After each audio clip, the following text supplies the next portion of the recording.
natin ito ng BC1 rin. Karamihan po nito bumibili na lang dahil disposable po ito dahil aluminum. Hindi po nahihinang. Pero kami po, nag-overall kami nito. Ipanginang po tayo sa aluminum. Manood po kayo, bubuksan natin, no?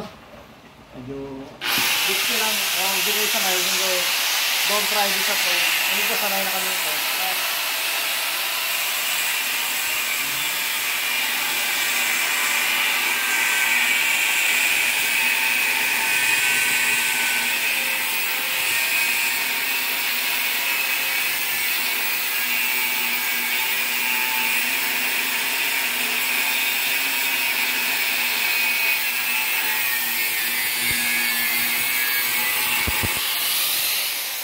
May mga PC200 das ano na aluminum po yung radiator na barado na at hindi niyo malinis at gusto niyo bumili. Kung ano, tawag lang po kayo sa amin. Na-overall po namin. Pinabalik po nito natin, no?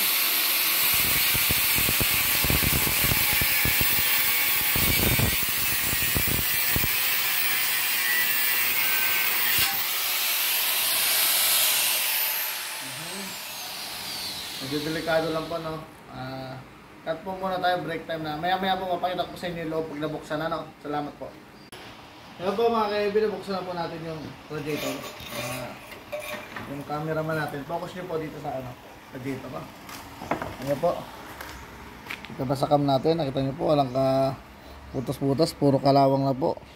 Medyo focus po natin. Focus natin, no? Yan. Tutusukin po natin yan.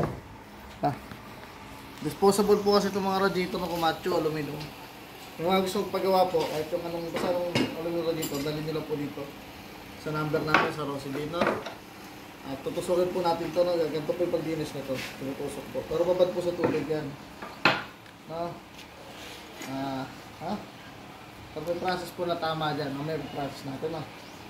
Pakita natin hanggang pagtapos, hanggang pagsalpak, no? Grabe po yung pinan nyo po. Kita na, pakita mo na ba? Nandito po yung mga dumi. Tignan niyo po yung mga kalawang niya.